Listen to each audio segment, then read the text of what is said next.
Non, je pense qu'on a raté notre première mi-temps. On était en retard dans tous les domaines, très loin les uns des autres. On a raté notre première mi-temps complètement. Peut-être une des plus mauvaises premières mi-temps qu'on ait pu faire depuis qu'on est là, depuis cette année. Puis après en deuxième mi-temps, on a vu un autre raid. Je pense que la victoire est logique.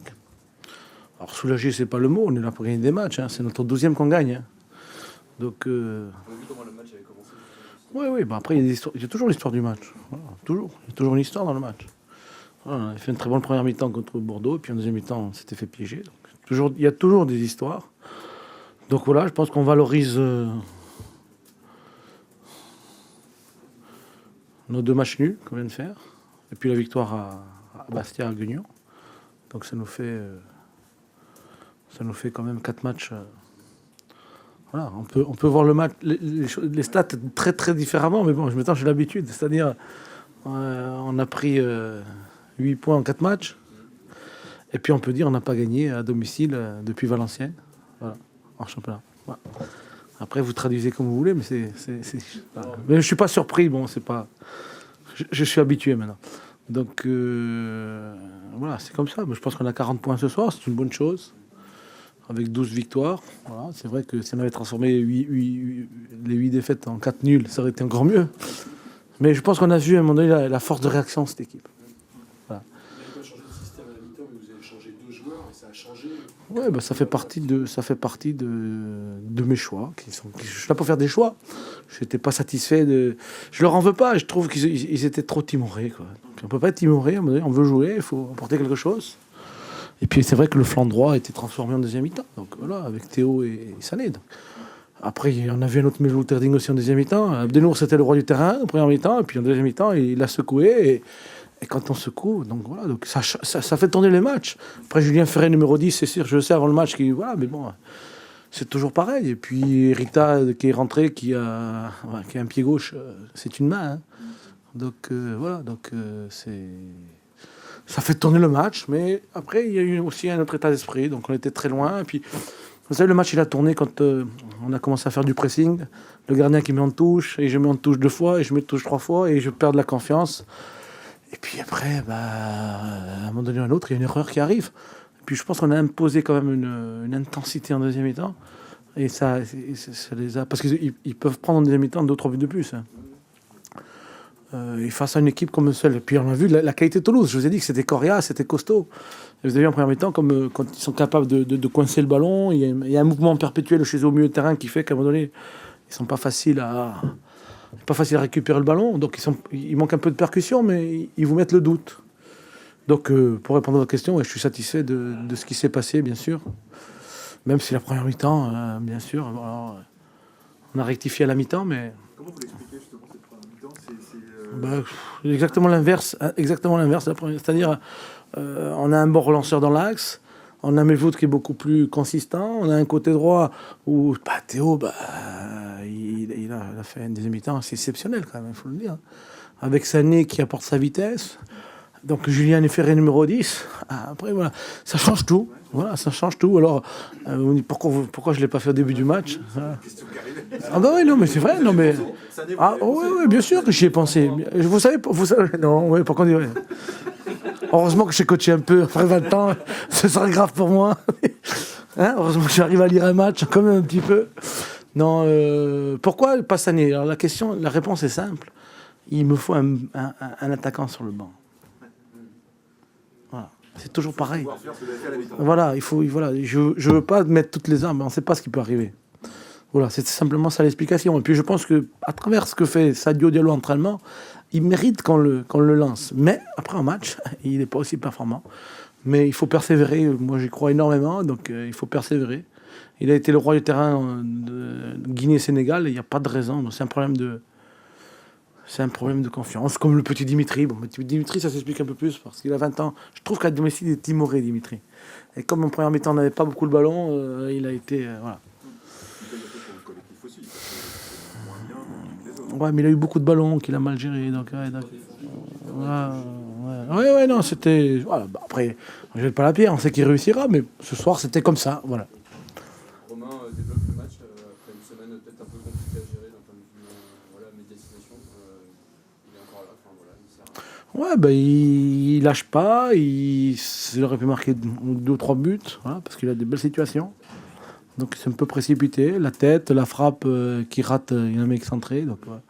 Bon, beaucoup de situations, et puis un travail énorme sur le côté, quoi. Je veux dire, aujourd'hui, ce que j'aime chez lui, c'est qu'aujourd'hui, dans toute la préparation, il perd beaucoup moins de ballons. Il joue avec l'intérieur. Voilà, c'est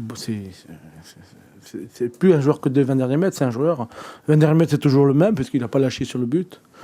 Et puis avant, il prépare bien les actions, donc il est en gros progrès. Coup de pied arrêté, peut-être on doit faire mieux voilà, parce qu'on a des bons frappeurs, on a des bons réceptionneurs maintenant, donc on doit faire mieux. Donc voilà, c'est une bonne soirée. Voilà. Mais foot qui justement change tout. Ouais, mais foot, c'est simplement à la mi-temps, voilà, il y a Abdenour, il est dans un confort absolu. Et puis en deuxième temps, il est plus dans un confort absolu. Et puis il marque un but, un beau but d'ailleurs. Et puis il pèse. Il aurait pu en marquer un autre parce qu'il y a quand même 2 arrêts. Ouais. Donc voilà, les pénaltys, j'en parle pas parce qu'il y en a 2 pénaltys, je crois. Donc voilà, c'est dommage pour le goal average, mais c'est comme ça. Vous avez regardé la CAN, la finale ? Oui. Moi, j'ai beaucoup suivi la CAN cette année. J'ai beaucoup suivi la CAN. Oui, parce qu'il y avait des Rennais, oui, il y avait des Rennais, les horaires convenaient bien. Je pense que les horaires convenaient bien par rapport à mon boulot. Et oui, la raison principale, c'est que c'est vrai, j'ai vu essentiellement les Rennais, bien sûr. Comme ils sont allés loin, c'est bien. C'est pas bien pour vous. Toulouse avait mis Linkoff un peu plus haut pour bloquer justement le couloir gauche qui est un peu le point fort actuellement. Bon, ça, il faut poser la question à l'entraîneur en face, quand il viendra ou s'il est passé. Donc voilà, il avait déjà fait. Il avait fait déjà contre Sochaux, il avait fait 2 ou 3 fois. Donc après, c'est des choix et... Des fois, voilà. Ok, merci, bonne soirée.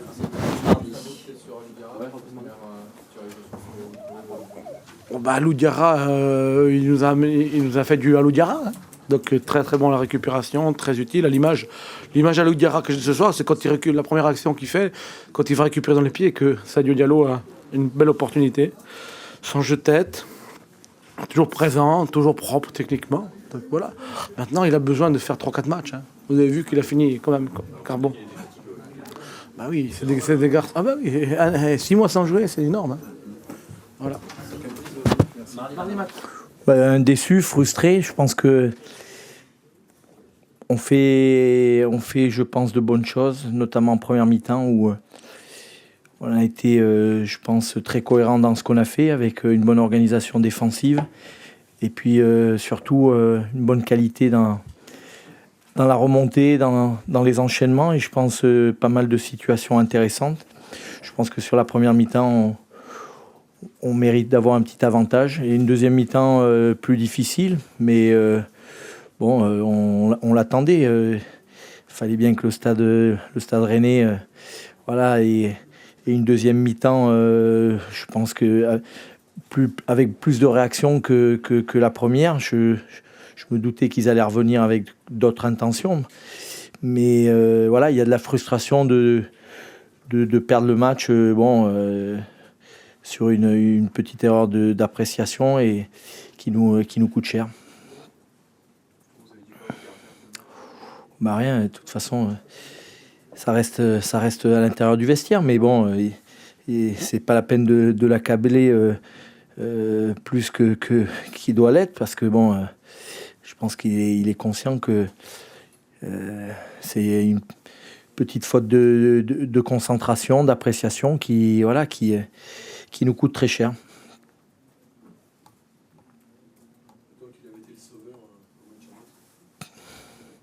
Oui, comme quoi, oui.